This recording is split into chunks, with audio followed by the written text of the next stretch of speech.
Hello everyone, welcome to Academic Atlas. I am Jaya Prakash. तो आज हम आपके सामने लेकर आए हैं बाल राम कथा का अध्याय 8। इससे पहले हमने पढ़ा था अध्याय 7 में कि माता सीता का हरण हो चुका है। रावण जो है वो सीता को हरण करके ले जा चुके हैं। अब लक्ष्मण और राम सीता की खोज में लगे हैं। उन्हें कुछ नहीं पता कि सीता को कौन उठा के ले गया है, किस दिशा में लेके गया। अब वो सीता की खोज में लगे हैं। तो चलिए पढ़ते हैं अध्याय 8, सीता की खोज। राम के मन में कई प्रकार के प्रश्न थे, आशंकाएं थी। मारीच की माया उन्होंने देख ली थी। मतलब राम के मन में बहुत सारे प्रश्न उठ रहे थे, क्योंकि उन्हें नहीं पता था कि सीता को कौन उठा कर ले गया है, किस दिशा में ले गया है, तो या फिर उनका हरण कैसे हुआ है। उनके दिमाग में, उनके मन में बहुत सारे प्रश्न उठ रहे थे और उनको कुछ कुछ शक भी हो रहा था, क्योंकि उन्होंने मारीच को जब मारा था, हिरण को जब मारा था, तो उन्हें ये तो पता लग गया था कि हिरण का जो रूप धारण करके आया था वो था राक्षस मारीच। तो कहीं ना कहीं उसका हाथ है, लेकिन मारीच तो मर गया था। अब सीता माता को लेके कौन गया ये उनको अभी नहीं पता लग पाया था। वह छल से उन्हें कुटिया से दूर ले आया था। अब ये तो उन्हें पता था कि मारीच जो है वो हिरण का रूप धारण करके और छल से राम को सीता से दूर, कुटिया से दूर ले गया था। अब क्या होगा, यही सोचते हुए वे कुटिया की ओर भागे चले जा रहे थे। अब जब राम ने मारीच को मारा था, उस हिरण को मारा था, तो उन्हें ये समझ आ गया कि ये तो कोई भाई मायावी था, इसने हिरण का रूप धारण किया हुआ था और कुछ ना कुछ छल था, कुछ ना कुछ चाल थी, जो ये मुझे मेरी कुटिया से और सीता माता से दूर लेकर आ गया। लेकिन अब जब मारीच मर गया तो उन्हें था कि मैं कुटिया की तरफ जल्दी से जाऊं और देखूं वहां पर क्या हो गया। तो वापसी में एक पल भी विलंब नहीं करना चाहते थे। मतलब अब वापस वो कुटिया की तरफ जाने में देर नहीं करना चाहते थे। अब वो जल्दी जल्दी कुटिया की ओर चल दिए। लक्ष्मण को वे कुटी पर छोड़ आए थे, सीता की रखवाली के लिए। अच्छा हो कि लक्ष्मण वहीं हो। अब मतलब राम ना ये मन में सोच रहे थे कि मैं लक्ष्मण को सीता के पास उनकी सुरक्षा के लिए, उनकी रक्षा के लिए छोड़ कर आया हूँ, ताकि लक्ष्मण वहीं रहे और सीता माता की रखवाली करे। लेकिन अब देखते हैं कि वहां पर वो लक्ष्मण है या नहीं है। तो अब ये उनके मन में सारी बातें आ रही थी। मारीच की मायावी आवाज उन तक ना पहुंची हो। अब राम ना मन में ये सोच रहे थे कि लक्ष्मण जो है वो कुटिया के पास ही हो, सीता के पास ही हो। जब मारीच चिल्लाया मेरी आवाज निकाल के, तो उन तक मेरी आवाज ना पहुंची हो, लक्ष्मण और सीता तक। तो राम ने सोचा ये सब कुछ। सीता अकेली रही तो राक्षस उन्हें मार डालेंगे और खा जाएंगे। मतलब अगर इस मायावी राक्षस ने जब मेरी आवाज निकाली, राम की आवाज निकाली, तो उस आवाज को सुन के कभी लक्ष्मण कुटी से दूर ना चले जाएं और सीता को राक्षस मार ना डाले। ये राम के मन में डर आने लगा, वो ऐसा सोचने लगे। तभी उन्होंने पगडंडी से लक्ष्मण को आते देखा। अभी राम ये सोच ही रहे थे, ये सब सोच ही रहे थे कि सीता अकेली ना हो, लक्ष्मण उनके पास हो, कि तभी उन्होंने क्या देखा कि लक्ष्मण जो है वो आ रहे थे उनकी ओर। और वही हुआ जिसका राम को डर था। अब राम को ये डर था कि भाई सीता को कोई कष्ट ना पहुंचे, कोई हानि ना हो जाए। अनिष्ट की आशंका और बढ़ गई। अब क्या था कि दोनों भाइयों में राम और लक्ष्मण में और ज्यादा डर आ गया कि भाई कहीं कुछ गड़बड़ ना हो गई हो, सीता का कुछ किसी संकट में ना आ गई हो सीता। पता नहीं सीता किस हाल में होगी, राक्षसों ने उन्हें मार डाला होगा, उठा ले गए होंगे। अकेली सीता दुष्ट राक्षसों के सामने क्या कर पाएगी, क्या कर पाई होगी। मतलब अब उनके दिमाग में ये सारे प्रश्न आने लगे कि पता नहीं भाई अब सीता कैसी होगी, कहीं उन्हें राक्षसों ने मार तो नहीं दिया होगा, या फिर कहीं उठाकर तो नहीं ले गए होंगे। अब सीता अकेली थी, कहीं राक्षसों के सामने वो क्या कर पाएगी अकेली। ये सब प्रश्न राम और लक्ष्मण के मन में आने लगे।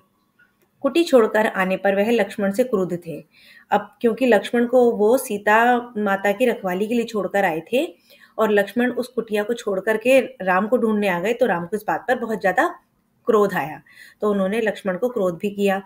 उन्होंने क्रोध पर नियंत्रण रखा, थोड़ा सा वो फिर संभले, नियंत्रण रखा अपने गुस्से पर, और लक्ष्मण का बायां हाथ जोर से पकड़ लिया। डर ने दोनों भाइयों को घेर लिया। मतलब अब दोनों भाई जो है वो बहुत ज्यादा डर गए थे। देवी सीता ने मुझे विवश कर दिया भ्राते। अब लक्ष्मण ने बताया कि मैं आ नहीं रहा था, लेकिन सीता माता ने मुझे आने के लिए विवश किया, उन्होंने मुझसे जिद की। उनके कटु वचन मैं सहन नहीं कर सका, कटाक्ष और उल्हाना नहीं सुन सका। मैं जानता था कि आप सकुशल होंगे। आपकी सुरक्षा को लेकर मन में कोई संदेह नहीं था। तब भी मुझे कुटिया छोड़कर आना पड़ा, लक्ष्मण ने कहा।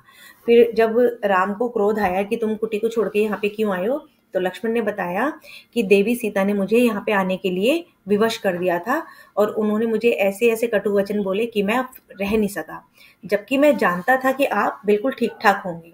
फिर भी मुझे कुटिया में सीता माता को अकेले छोड़कर आना पड़ा। यह तुमने अच्छा नहीं किया। तुम्हें मेरी आज्ञा का उल्लंघन नहीं करना चाहिए था। अब जल्दी चलो, मेरा मन चिंतित है। सीता ना जाने किस हाल में होगी, कैसी होगी। मायावी राक्षसों का कोई ठिकाना नहीं। राम ने चलने की गति और बढ़ा दी। अब क्या था, राम ने कहा कि तुम उसे छोड़ आए, सीता के कहने पर सीता को छोड़ आए, तो ये तुमने अच्छा नहीं किया। अब जल्दी से चलते हैं क्योंकि मेरा मन अब चिंतित हो रहा है। पता नहीं मायावी राक्षसों ने क्या किया होगा सीता के साथ। ऐसा राम को फील हो रहा था, एहसास हो रहा था। कुटिया अभी कुछ दूर थी पर दिखाई पड़ने लगी थी। राम ने वहीं से पुकारा, सीते तुम कहाँ हो। अभी कुटिया थोड़ी दूर थी उन लोगों से, लेकिन फिर भी दोनों ने वहीं से ही पुकारना शुरू किया। राम ने वहीं से आवाज लगाई कि सीते तुम कहाँ हो, जैसे कि उन्हें पता चल गया हो कि सीता आश्रम में नहीं है। कुटिया मौन रही। वहां से कोई उत्तर नहीं मिला। राम की बेचैनी बढ़ गई। अब जब राम ने सीता माता को आवाज लगाई तो सीता माता का जब कोई उत्तर नहीं मिला तो राम की बेचैनी और बढ़ गई। वो और ज्यादा चिंतित हो उठे। एक आवाज पर कहीं से भी उपस्थित हो जाने वाली सीता वहां नहीं थी। अनुपस्थिति बोलती कैसे, मतलब कहाँ तो भाई राम की एक आवाज से ही सीता जल्दी से आ जाती थी। अब इतनी आवाज लगाने पर भी जब सीता नहीं आई तो राम को बहुत ज्यादा चिंता सताने लगी। राम की आवाज पेड़ों से टकराकर हवा में विलीन हो गई, कुटिया के शून्य में समा गई। राम पुकारते रहे। उत्तर में उन्हें एक बार सन्नाटा ही मिला। मतलब जितनी बार भी राम ने आवाज लगाई उनकी आवाज कहीं जैसे गुम हो गई, कोई उत्तर नहीं दे रहा था। और बाद में क्या था, बस शांति थी, सन्नाटा था। चुप्पी हर ओर थी। हर दिन हवा में झूलने वाले पत्ते शांत थे। लताएं गुमसुम पड़ी हुई थी। चिड़ियों की चहक लुप्त थी। कुटिया के निकट घूमने वाले पशु पक्षी चुप खड़े थे। सब स्तब्ध। मतलब सीता के वहां ना होने से या फिर रावण ने जैसे ही सीता का हरण किया तो वहां पर सब कुछ जो है जैसे सुनसान हो गया हो, चुप्पी हो गई हो, हर जगह सूना पड़ गया था। लताएं गुमसुम पड़ी थी, चिड़िया भी नहीं चहक रही थी, पशु पक्षी भी नहीं दिख रहे थे, सब कुछ एकदम शांत हो गया था। राम भागते हुए आश्रम पहुंचे। कुटिया में जाकर देखा, सीते सीते पुकारते हुए उन्होंने आसपास की हर जगह देखी। पेड़ों झाड़ियों के पीछे गए, उन स्थानों की ओर भागे जहां सीता जा सकती थी। अब राम ने जो है सीता को ढूंढना शुरू किया। जहां जहां सीता जाती थी वहां वहां उन्होंने देखना शुरू किया, पेड़ों के पीछे झाड़ियों के पीछे। सीता का कहीं पता ना था। शोक से व्याकुल राम रोने लगे। सीता के बिछुड़ना उनके लिए असहनीय आघात था। वे सुध-बुध बुला बैठे। अब क्या था कि भई सीता के वहां ना होने से राम को बहुत ज्यादा चिंता हुई और वो बहुत ज्यादा परेशान हो गए, व्याकुल हो उठे, रोने लगे। व्याकुलता के कारण वो रोने लगे। उनके लिए ये बहुत बड़ा दर्द था और वो अपनी सुध-बुध जो है, होश आवाज जो है वो गवा बैठे थे। विरह में वे गोदावरी नदी के पास गए। उससे पूछा, तुमने सीता को कहीं देखा है। नदी ने कोई उत्तर नहीं दिया। वे पंचवटी के एक एक वृक्ष के पास गए। सबसे पूछा, कोई सीता का पता बता दे। हाथी के पास गए, शेर से पूछा, फूलों से पूछा, चट्टानों पत्थरों से प्रश्न किया। मतलब कि राम ने वहां पर प्रकृति की हर एक चीज से सीता का पता पूछा। पत्थरों से, नदी से, पहाड़ों से, फूलों से, पेड़ों से, कि क्या तुमने कहीं सीता को देखा है। शोक स्तब्ध राम भूल गए कि चट्टानें नहीं बोलती। अब उस टाइम वो इतने ज्यादा परेशान थे, इतने ज्यादा शोक में थे कि वो ये सब चीजें भूल गए थे कि जो चट्टानें होती हैं वो बोलती नहीं है, पेड़ पौधे बात नहीं करते हैं, उनकी भाषा मौन है, उनके उत्तर भी मौन है। क्योंकि भाई ये पत्थर, पेड़, फूल ये बोलते नहीं है तो उनकी भाषा जो है वो मौन है, ना बोलने वाली है, इसलिए वो कोई उत्तर नहीं दे पा रहे थे। राम की मानसिक स्थिति विक्षिप्त जैसी थी। एक बार उन्हें लगा कि सीता वहीं है, कुटिया के पास, अभी भागकर पेड़ के पीछे छिप गई है उन्हें खिंचाने के लिए।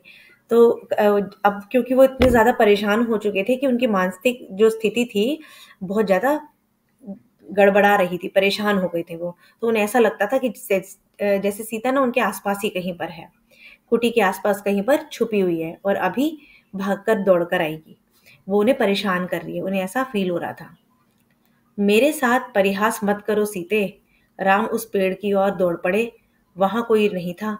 वे निराश होकर पेड़ के नीचे बैठ गए। अब क्योंकि वो बहुत इतने परेशान थे कि वो इधर उधर सीता माता को ढूंढने लगे। उन्हें लगा कि सीता उनके साथ परिहास कर रही है, उनके साथ कोई मजाक कर रही है और अभी दौड़कर आ जाएगी। राम का दुख लक्ष्मण से देखा नहीं जा रहा था। उनका व्यवहार सहन नहीं हो रहा था। वे राम के निकट गए। विलाप करते राम ने कहा, मैं सीता के बिना नहीं रह सकता। तुम अयोध्या लौट जाओ। लक्ष्मण, अब जब राम का जो इतना दुख था वो लक्ष्मण से नहीं देखा जा रहा था। राम इतने दुखी, अब लक्ष्मण उन्हें देख रहे थे कि वो किस तरह से इतने परेशान हो रहे हैं। तो आखिर में राम ने कहा कि भाई मैं सीता के बिना तो नहीं रह सकता।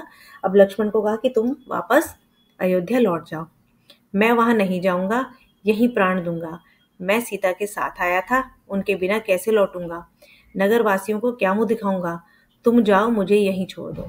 अब राम ने लक्ष्मण को कहा कि तुम तो अयोध्या वापस चले जाओ, लेकिन मैं अयोध्या सीता के बिना नहीं जाऊंगा, क्योंकि मैं सीता को लेकर आया था, तो अकेले कैसे जाऊं? सभी लोग मुझसे पूछेंगे, नगरवासी मुझसे पूछेंगे, तो मैं क्या जवाब दूंगा, क्या मुंह दिखाऊंगा? इसलिए मुझे तुम यहीं छोड़ दो और तुम वापस अयोध्या लौट जाओ। आप आदर्श पुरुष हैं, आपको धैर्य रखना चाहिए, इस तरह दुख से कातर नहीं होना चाहिए। अब लक्ष्मण ने अपने भाई को थोड़ा सा सहारा देते हुए कहा, राम को सहारा देते हुए कहा कि आप तो एक आदर्श पुरुष हो, आपको थोड़ा धैर्य रखना चाहिए, थोड़ी तसल्ली रखनी चाहिए, इस तरह से दुखी नहीं होना चाहिए। हम मिलकर सीता की खोज करेंगे, वे जहां भी होगी हम उन्हें ढूंढ कर निकालेंगे। सीता हमारी प्रतीक्षा कर रही होगी।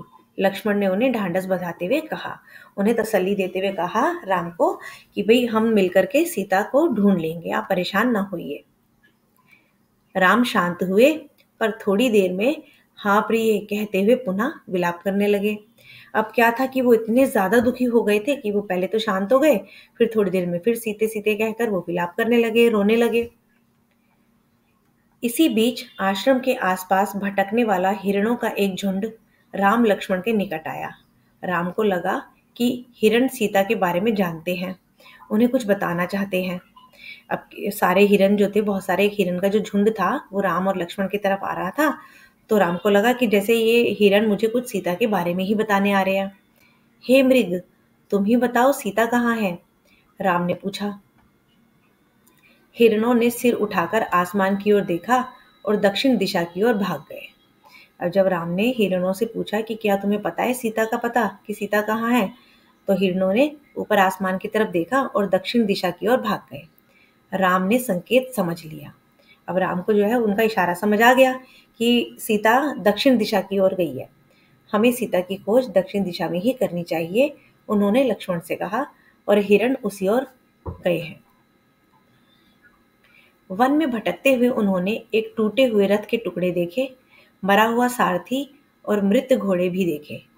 मतलब अब जब वो ढूंढ रहे थे दक्षिण दिशा की ओर सीता माता को, तो उन्होंने वन में क्या देखा?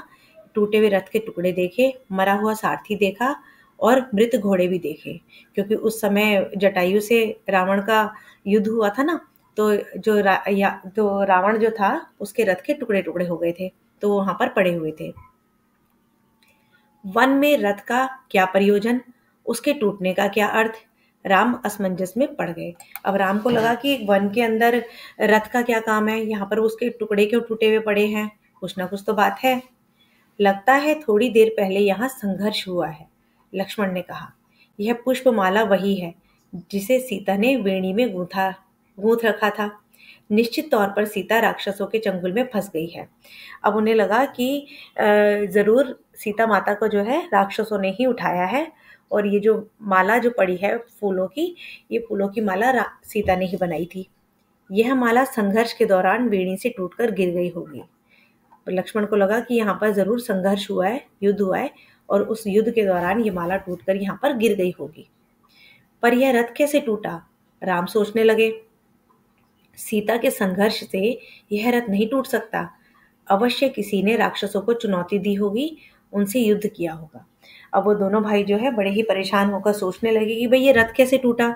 अकेली अगर सीता माता किसी से संघर्ष करेगी तो उनसे तो ये रथ टूट नहीं सकता। तो ज़रूर किसी ना किसी ने राक्षसों को चुनौती दी होगी या फिर सीता को बचाने का प्रयास किया होगा और उस युद्ध के दौरान ही ये रथ टूटा होगा। वहां से थोड़ी ही दूर राम ने पक्षीराज जटायु को देखा, पंख कटे हुए, लहूलुहान, अंतिम सांसें गिनते हुए। अब वहीं पर थोड़ी दूरी पर जब वो चले आगे तो राम ने क्या देखा, वहां पर पक्षीराज जटायु थे और उस जटायु के पंख कटे हुए थे और वो लहूलुहान था, मतलब खून ही खून में था। हे राजकुमार, सीता को रावण उठा ले गया है, मेरे पंख उसी ने काटे। सीता का विलाप सुनकर मैंने रावण को चुनौती दी, उसका रथ तोड़ दिया, सारथी और घोड़ों को मार डाला, स्वयं रावण को घायल कर दिया, पर मैं सीता को नहीं बचा सका। रावण उन्हें लेकर दक्षिण पश्चिम दिशा की ओर उड़ गया। कहते कहते जटायु ने प्राण त्याग दिए। अब जब जटायु राम और लक्ष्मण को मिला तो उसने बताया कि ये जो रथ है ये रावण का है, मैंने ही रावण से युद्ध किया था, उसका रथ भी तोड़ा था, सारथी को और उसके घोड़े को भी मारा था और मैंने रावण को भी घायल किया था, लेकिन उसके बाद भी मैं सीता को नहीं बचा सका और रावण ने मेरे पंख काट दिए और रावण सीता माता को लेकर दक्षिण पश्चिम दिशा की ओर चले गए। ऐसा बताते हुए जटायु के प्राण निकल गए, उन्होंने प्राण अपने त्याग दिए। राम ने आगे बढ़ने से पहले जटायु की अंतिम क्रिया की। वे सोचते रहे, पछताते रहे, ये कैसा विधान है, मैं तो कष्ट में हूं ही, मेरी सहायता करने वालों को भी इतना कष्ट। राम की आंखें नम हो आई, उन्होंने जटायु को अंतिम बार प्रणाम किया। अब राम को ना बहुत ही दुख हुआ कि मैं तो हूं ही कष्ट में, इस टाइम मेरे पास तो विपदा आई हुई है, लेकिन जो जो मेरे साथ में है या जो मेरी सहायता कर रहे हैं वो भी कष्ट में है। तो राम को इस बात का बहुत ही दुख हुआ और उन्होंने जटायु को अंतिम बार प्रणाम किया।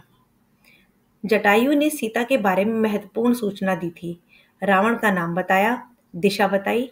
जिधर सीता को लेकर वह गया, राम जटायु की चिता के पास मौन खड़े थे। यह समय विलाप करने का नहीं है, हमें तुरंत दक्षिण पश्चिम दिशा की ओर जाना चाहिए, सीता उधर ही होगी। लक्ष्मण ने तत्परता दिखाई। अब लक्ष्मण ने राम को कहा कि अब हमें विलाप नहीं, हमें उस समय चलना चाहिए, उस दिशा की ओर चलना चाहिए जहां पर रावण सीता को लेके गए हैं। ठीक है, तो आगे क्या हुआ, आगे का मार्ग ना और कठिन था। राम और लक्ष्मण को लगभग हर दिन राक्षसी आक्रमणों से जूझना पड़ता था। अब जिस मार्ग पर वो चल रहे थे दोनों, राम और लक्ष्मण, वो जो मार्ग था वो बहुत ही कठिन था। जगह जगह समय समय पर उनको बहुत सारे राक्षसों से सामना करना पड़ता था, उनसे आक्रमण करना पड़ता था। ठीक है, तो अनेक कठिनाइयां आई, अवरोध मिले, अनेक कठिनाइयां आई, अवरोध मिले। दोनों राजकुमार प्रत्येक बाधा पार करते चले गए। मतलब अब उनके जो रास्ते में ना बहुत सारी बाधाएं आने लगी, लेकिन वो हर बाधा को पार करते हुए आगे निकल गए। उनके सामने लक्ष्य स्पष्ट था, दिशा तय थी, उन्हें कोई नहीं रोक सकता था। वन मार्ग जितना कठिन होता गया, उनकी दृढ़ता बढ़ती गई। अब क्या था कि उनके सामने उनको रास्ता पता था, उन्हें ये पता था कि कौन लेके गया है सीता माता को। अब वो आगे जाना चाहते थे। अब किसी भी स्थिति को से वो डर नहीं रहे थे, वो हर कठिनाई का सामना करते हुए आगे बढ़ते चले गए। वनवासी राजकुमार प्रतिदिन सुबह उठते और दक्षिण दिशा की ओर चल पड़ते। अब जो राजकुमार थे दोनों, राम और लक्ष्मण, वो पूरा दिन दक्षिण दिशा की ओर चलते जाते थे। फिर रात होती थी, फिर सोते थे, फिर अगले दिन सुबह फिर उठकर चल देते थे। एक दिन यात्रा के प्रारंभ में ही एक विशालकाय राक्षस ने उन पर आक्रमण कर दिया। अब जब वो जा रहे थे दक्षिण दिशा की ओर एक दिन, तो उन पर एक बहुत बड़े विशालकाय राक्षस ने आक्रमण कर दिया। उसका नाम कबंध था। कबंध देखने में बहुत डरावना था, मोटे मांस पिंड जैसा, गर्दन नहीं थी, एक आंख थी। मतलब जो राक्षस था ना, जो विशालकाय राक्षस था, वो बहुत ही डरावना था और उसका नाम था कबंध। ये ना आपको याद रखना है, ये छोटे शॉर्ट क्वेश्चंस में ना पूछा जा सकता है। तो वो जो कबंध राक्षस था वो बहुत ही डरावना था, मोटे मांसपिंड जैसा, और उसकी गर्दन नहीं थी, बस एक आंख थी, दांत बाहर निकले हुए, जीभ सांप की तरह लंबी, लपलपाती हुई। मतलब उसका ना ये सारा भेष बताया है कि वो कैसा था, बहुत ही डरावना था, तो सुनने में ही डरावना लग रहा है। तो राम लक्ष्मण को देखते ही कबंध प्रसन्न हो गया। अब जैसे ही कबंध ने राम और लक्ष्मण को देखा तो बड़ा प्रसन्न हो गया, खुश हो गया। उसने दोनों हाथ फैलाए, एक एक हाथ से दोनों भाइयों को पकड़कर हवा में उठा लिया और उसे मन मांगा आहार मिल गया। मतलब जो कबंध राक्षस था वो उन दोनों को देख के इतना खुश हो गया कि उसने अपने दोनों हाथों में, एक में राम को और एक में सीता को पकड़ लिया, सॉरी लक्ष्मण को पकड़ लिया और उन दोनों को हवा में उठा लिया। अब कबंध राक्षस को तो ऐसा लगा कि मुझे तो आज बहुत अच्छा आहार मिल गया, आहार मतलब खाना मिल गया मेरे लिए तो आज बैठे बिठाए। वह अपने शिकार को भुजाओं में लपेटकर मुंह तक ले जाता। इससे पहले ही राम लक्ष्मण ने अपनी तलवारें निकाल ली। अब जैसे ही उस कबंध राक्षस ने इन राम और लक्ष्मण को अपने मुंह तक ले जाना चाहा, तभी राम और लक्ष्मण ने अपनी अपनी तलवारें निकाल ली और एक झटके में कबंध के हाथ काट दिए। उसके हाथ धरती पर गिर पड़े। कबंध उनकी शक्ति और बुद्धि पर आश्चर्यचकित रह गया। कबंध बहुत ही हैरान रह गया कि ये तो बड़े ही शक्तिशाली हैं, और उसने पूछा, कौन हो तुम दोनों? हम अयोध्या के महाराज दशरथ के पुत्र हैं, राम और लक्ष्मण। अब राम और लक्ष्मण ने अपना परिचय दिया कि हम अयोध्या के राजकुमार हैं, हम दशरथ के पुत्र हैं। रावण ने राम की पत्नी सीता का हरण कर लिया है, हम उन्हीं की खोज में निकले हैं। अब उन्होंने बताया, राक्षस कबंध ने राम के बारे में सुन रखा था, साक्षात उन्हें देखकर प्रसन्न हो गया। उसने कहा, मैं सीता के संबंध में कुछ नहीं जानता, लेकिन तुम दोनों की सहायता का उपाय बता सकता हूँ। मेरा एक छोटा सा आग्रह स्वीकार करो तो मेरा अंतिम संस्कार राम करे। अब कबंध ने बताया कि मैं सीता के बारे में जानता तो कुछ नहीं हूँ, लेकिन फिर भी मैं तुम्हें तुम्हारी सहायता कर सकता हूँ, तुम्हें एक उपाय बता सकता हूँ।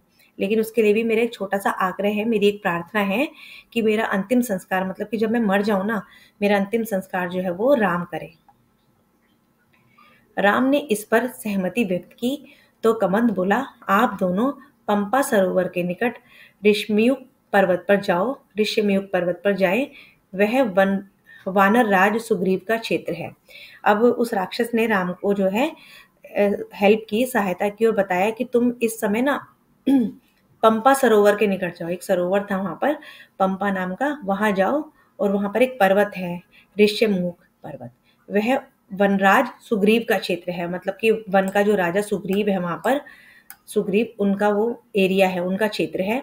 वे निर्वासित जीवन व्यतीत करते हैं। सुग्रीव से मदद का आग्रह कीजिए, उनके पास बहुत बड़ी वानर सेना है। सुग्रीव के वानर सीता को अवश्य खोज लेंगे। तो उन्होंने भाई जो राक्षस था उसने रास्ता तो बता ही दिया और तरीका भी बता दिया कि आप सुग्रीव के पास जाइए, और सुग्रीव के पास जो वानर सेना वो बहुत ज़्यादा है, बहुत बड़ी वानर सेना है, और वो सब सीता को खोजने में तुम्हारी मदद करेंगे।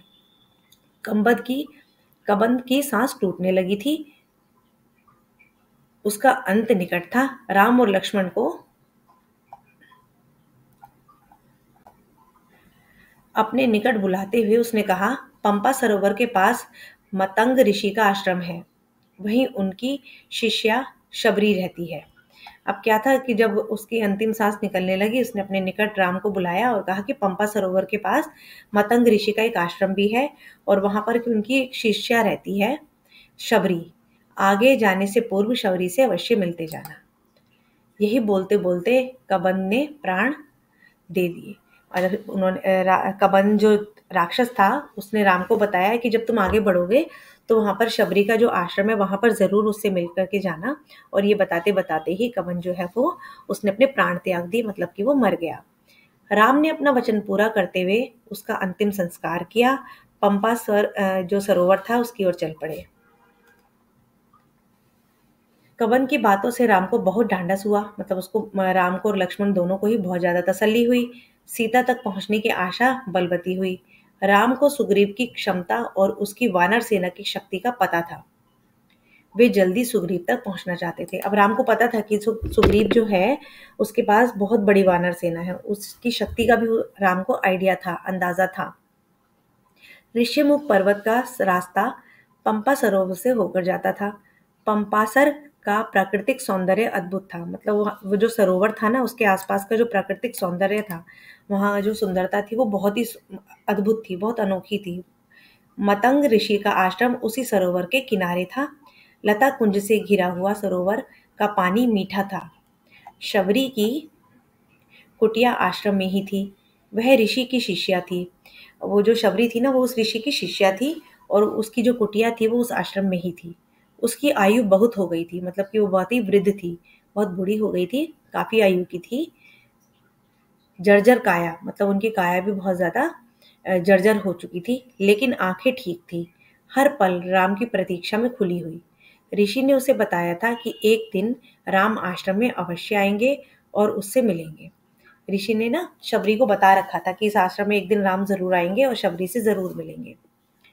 राम को आश्रम में देखकर शबरी बहुत प्रसन्न हुई। उनके आवभगत की सेवा की, खाने को मीठे फल दिए, रहने की जगह दी। उसकी आंखें तृप्त हो गई। राम ने उससे सीता के संबंध में पूछा।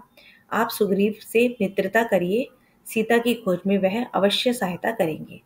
उसके पास विलक्षण शक्ति वाले बंदर हैं। शबरी ने राम को आश्वस्त किया। अब जब राम ने उस शबरी के आश्रम में गए तो शबरी ने राम और लक्ष्मण दोनों की बहुत आवभगत की, उन्हें मीठे फल भी खाए खिलाए और उन्हें रहने की जगह भी दी। ठीक है, तो फिर राम ने शबरी से सीता के बारे में पूछा तो शबरी ने बताया कि आप सुग्रीव के पास जाइए, उनसे मित्रता करिए और सुग्रीव के पास बहुत बड़ी वानर सेना है और वो बहुत ही शक्तिशाली हैं, तो वो आपकी ज़रूर मदद करेंगे। ये सब सुनकर राम को थोड़ी सी तसल्ली हुई। अगले दिन राम ऋष्यमुख पर्वत चले गए। उनकी व्याकुलता अब और घट गई थी। मन की शांति लौट आई थी। मतलब अगले दिन वो लोग कहाँ गए? ऋष्यमुख पर्वत पर गए और अब उनको थोड़ा सा ये था कि अब हम सीता के पास पहुंच जाएंगे, यहाँ पर हम सुग्रीव से मिलेंगे, उनकी वानर सेना से मिलेंगे तो हमारी मदद करेंगे। अब उनके राम के मन में थोड़ी सी शांति थी। तो ये था हमारा वीडियो चैप्टर 8। अगर आपको पसंद आया तो लाइक कीजिएगा, सब्सक्राइब कीजिएगा, अपने फ्रेंड्स के साथ शेयर कीजिएगा। Thank you.